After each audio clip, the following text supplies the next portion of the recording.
Sorry about that, guys. So the timer for the other video cut off. This is Heart of Ruth, and this is a teaching word on what constitutes divorce. And it's basically not a prophetic word. It is a teaching word. So if you guys are not aware of what we were discussing, I will link part 1 in the description box so that you guys can get the gist of what we're discussing here. But basically, the last thing I said before the video cut off in part 1 is that the minute you realize that something isn't good for you, that someone isn't good for you, that is your indication that God did not send that person. Which leads me to my other point. When God ordains a marriage, when you seek God in finding a partner for you, that is when your marriage stands a fighting chance. If at any time you did not seek God and you lean to your own understanding, you did not thoroughly seek God in finding a partner, your marriage is in trouble. Your marriage is in trouble because you can end up with somebody that was meant to be with somebody else. Talk about trying to fit a square peg in a round hole. That person was not, you done married somebody else's husband or somebody else's spiritual wife. This person was ordained to marry somebody else in the spirit, not you. And here you are wondering why your marriage isn't working out. That is because that person was never meant for you in the first place. And not everyone can accept that. But that is the truth.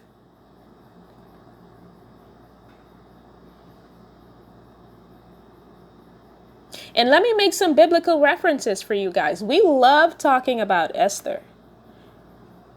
Right, ladies? We absolutely love to talk about Esther. We love talking about the Esther blessing and the Esther this and the Esther that. But how did Esther's marriage start out? Esther's whole journey with the king started with divorce. Okay? The whole journey started with divorce.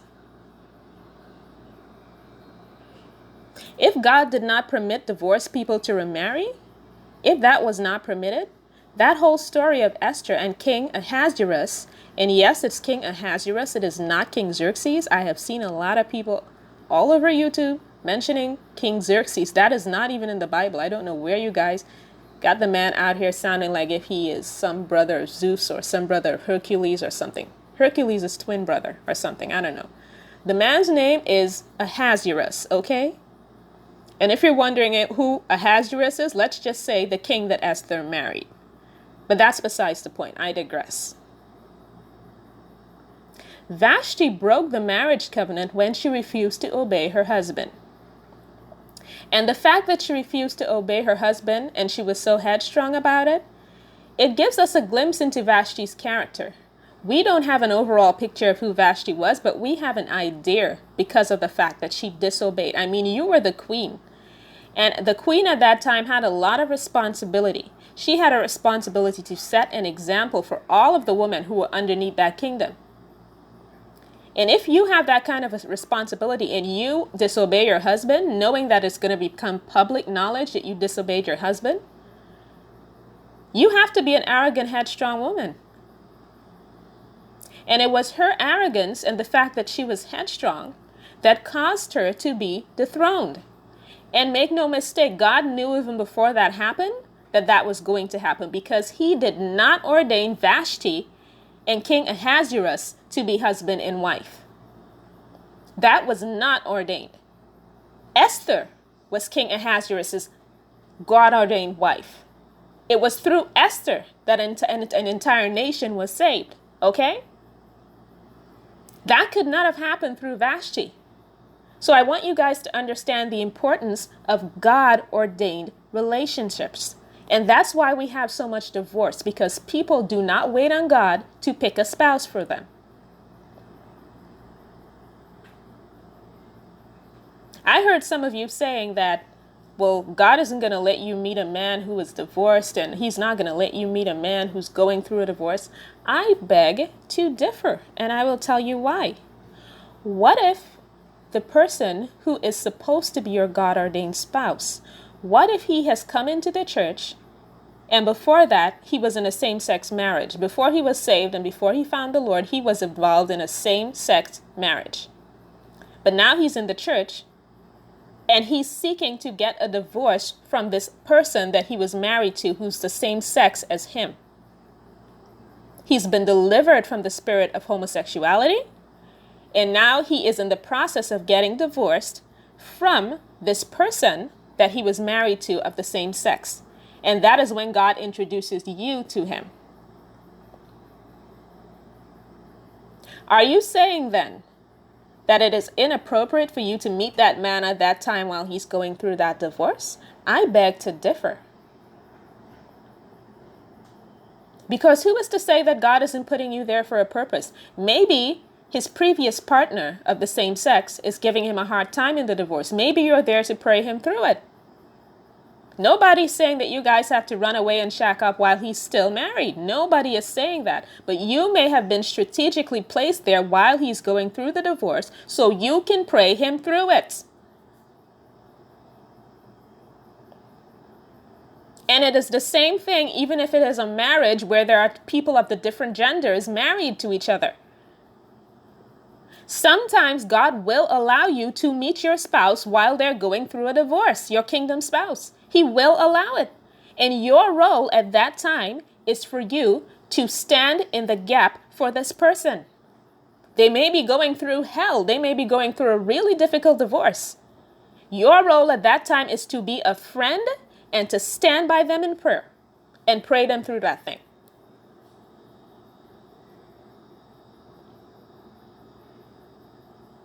Make no mistake and do not put words in my mouth. I am not talking about having an affair with someone who is currently married. I am not talking about that. We're talking about people who are going through a divorce process, and God has introduced them to the person that they were always supposed to be married to from the beginning if they did not lean to their own understanding. You can't tell God when to introduce you to your God-ordained spouse. He decides that. We don't.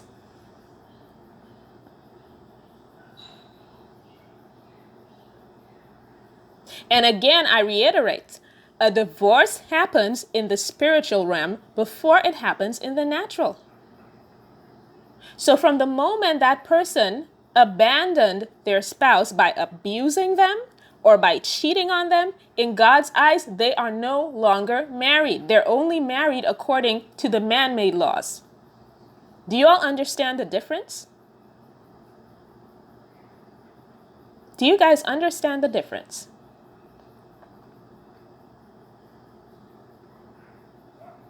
Let's go back to this a little bit more. Let's go back to Jacob and Rachel.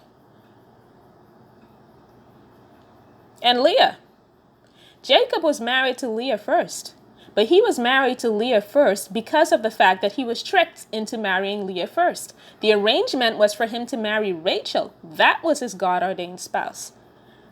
But Rachel's father, Laban, tricked Jacob into marrying Leah instead.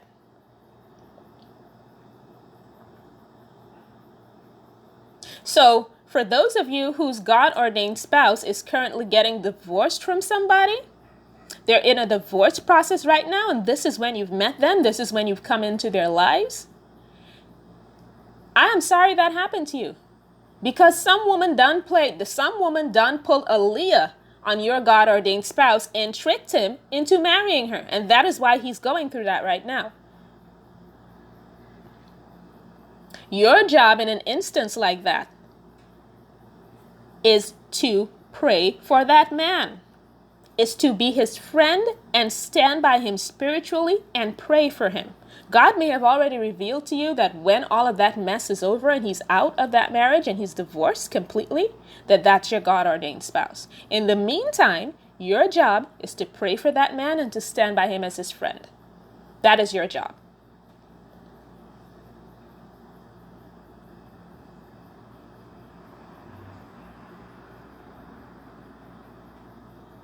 And this word is not going to be, like I said, it's not going to be easily digested by everybody. Not everybody is teachable.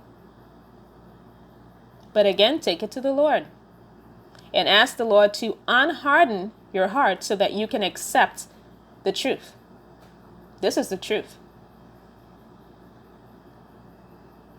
And for some of you ladies, if you know that you are a Leah in that man's life, that you've been a Leah in that man's life, that you done tricked him into marrying you under false pretense, and that God then never told you that that was your husband, but you saw the man and you wanted him, if you fall into that category, sis, repent. Especially if you have not been a good wife. Repent. Because it very well may end up in divorce. It may still end up in divorce because God never had his hand on that in the first place. But at the end of the day, if you repent and it does end up in divorce, the Lord is going to bring you the man that was really ordained for you. So don't be no Leah. Don't be standing between Jacob and Rachel. Stop that. Especially if you know that you married that man under false pretense and that wasn't the man that God ordained to be your husband.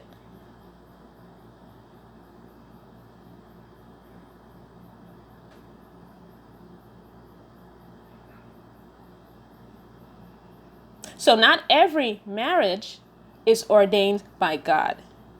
And what I don't get about a lot of folk is that how do you do that? How do you seek? That's the most important, one of the most important decisions you'd ever make in your life. So you're going to ask God to pick a house for you, a neighborhood for you, but you're not going to ask God to pick a spouse for you, somebody that you're going to spend the rest of your life with. That don't make no sense to me. I don't know about y'all, but I don't think that I'm so wise. I am not so wise in my own eyes that I think I can just pick a spouse. Sometimes I don't even know what outfit to wear. So why would I think that I could lean to my own understanding when it comes to picking a spouse? The divorce rate is high even in the church because we do not seek God thoroughly before we get married. And because we see somebody and because we think that might be the person or we think that might be a good fit, or we want the person, regardless of the fact that God is dropping it in our spirit that, you know what, that's not the one, that's not the one. We've already made up our minds that we want the person. So we rush on ahead anyway. And then 5 years later, 2 years later, a year later, when it ends up in a divorce, we want to cry foul. We want to cry foul. God didn't have his hand on that. So I really hope that this taught somebody. Somebody needed to hear this. Again, take it back to the Lord. Take me back to the Lord and test the spirit. And I will be back again with another word as the Lord releases me.